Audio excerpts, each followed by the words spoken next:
leluhur kita, para sadah Bani Alawi, mereka memahami betul tanggung jawab mereka. Mereka memahami betul amanat yang Allah bebankan kepada mereka daripada nasab yang mulia ini. Sehingga mereka tunaikan janji setia mereka kepada Allah. Dari sejak lahir, mereka curahkan seluruh hidup mereka untuk Allah. Mereka menghamba dengan penghambaan sejati kepada Allah. Ibadun kiramun atharullaha rabbahum wa atharahum fa atharahum wa ikhtassahum bil wilayati wa anasahum bil qurbi minhu wa bir ridha habahum wa asgahum bi ka'sil mawaddati. Mereka leluhur kita, mereka menghamba kepada Allah. Mereka mendahulukan Allah di atas segala-galanya.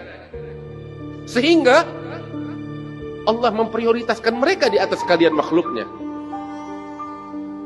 Allah tidak memuliakan mereka, Allah tidak memprioritaskan mereka kalau bukan karena mereka memprioritaskan Allah di atas segala makhluknya.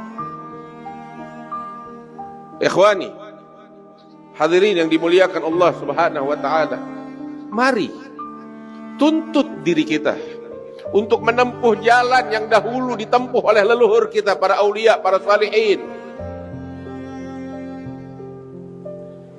Bersungguh-sungguhlah di dalam menuntut ilmu, di dalam beramal, di dalam menebar kasih sayang kepada umat manusia, di dalam membawa agama yang dibawa oleh Rasulullah sallallahu alaihi wasallam. Lihat, kita baca sejarah kehidupan mereka. Kita kalau mau berbicara tentang karamat, keramat gak bisa kita ikuti, gak bisa kita teladani. Itu murni anugerah Allah yang gak perlu kita banggakan. Tetapi kalau kita ingin berbicara tentang leluhur kita, lihat bagaimana upaya mereka, kesungguhan mereka di dalam menghamba kepada Allah. Mereka habiskan hidup mereka untuk menempa sanubari mereka menjadi sanubari yang suci yang Allah sebutkan di dalam Al-Quran. Innama yuridullahu liyudhiba ankumur rijsa ahlal bait wa yutahhirukum tathira. At-tathhir, kesucian atau pensucian, bukan datang begitu saja dari Allah. Tetapi kita ahlul bait dituntut dalam ayat itu untuk berupaya, berusaha untuk bersuci. Apabila kita lebih memilih kubangan sampah, bagaimana kita bisa disucikan oleh Allah? Ketika Al-Habib Abdullah bin Umar bin Yahya pergi ke Mekah, disambut oleh para ulama di Mekah.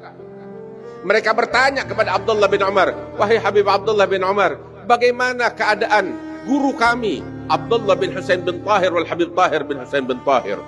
Kedua manusia agung ini, nama mereka itu bergema sampai ke tanah suci Mekah. Maka dijawab oleh Habib Abdullah bin Umar, amma khali Abdullah bin Husain bin Tahir faqad takhalla 'anil mukhlikat wa tahalla bil munjiyat fa wasfuhu ihya wa ziyadah. Pamanku Abdullah bin Husain bin Tahir, beliau telah berhasil mensucikan dirinya dari segala sifat yang dimurkai oleh Allah, dan beliau telah berhasil mensucikan dirinya dengan segala akhlak, sifat-sifat mulia yang dimuliakan oleh Allah. Kalau kamu membaca kitab Ihya Ulumuddin, kamu akan melihat pada sosok Abdullah bin Husain bin Tahir, Ihya Ulumuddin hidup dan berjalan. Bahkan bukan cuma itu, leluhur kita sering dengar wa ma'al Qur'an fi qarani. Mereka selalu bersama Al-Quran. Bukan hanya sekedar membaca Al-Quran, tetapi mereka terjemahan hidup dari Al-Quran. Semua orang yang melihat leluhur kita akan menyadari inilah terjemahan Al-Quran yang hidup. Al-Habib Muhammad bin Alwi al-Masyhur ketika berjalan bersama putranya Al-Habib Abu Bakar bin Muhammad al-Masyhur dari kota Tarim pengen pergi ke daerah Khuraf. Di perjalanan beliau berpapasan dengan Habib Abdullah bin Husain dan Habib Tahir bin Husain. Ketika mereka berpapasan, Al-Habib Muhammad dan putranya cium tangan, kemudian minta doa, kemudian mereka berlalu.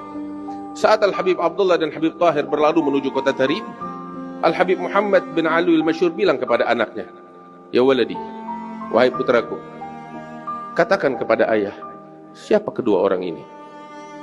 Maka sang anak bilang, Al-Habib Abu Bakar, kepada ayahnya, "Abah, kedua orang ini adalah manusia mulia, Habib Abdullah bin Husain bin Tahir dan kakaknya Habib Tahir."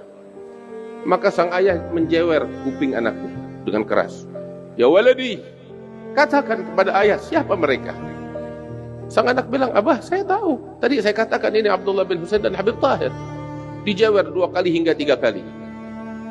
Sampai sang anak bilang, "Siapa mereka wahai abah?" Maka sang ayah bilang kepada anaknya, "Wahai anakku, yang kamu lihat ini adalah terjemahan hidup dari firman Allah yang berbunyi, wa ibadur rahman alladzina yamshuna 'alal ardi hauna wa idza khatabahumul jahiluna qalu salama walladzina yabituna lirabbihim sujjadan wa qiyama walladzina yaquluna rabbana asrif 'anna 'adzaba jahannam inna 'adzabaha kana gharama." Mereka terjemahan hidup dari firman Allah, hamba-hamba Rahman yang berjalan di muka bumi bukan dengan mengangkat kepala, tetapi dengan kerendahan hati, tidak menyombongkan diri mereka baik dengan nasab atau amal ibadah apapun, karena mereka sadar tanggung jawab mereka di hadapan Allah begitu besar dan agung. Diganggu, dicaci oleh orang-orang bodoh, mereka tidak membalas cacian dengan cacian. Tahu kenapa?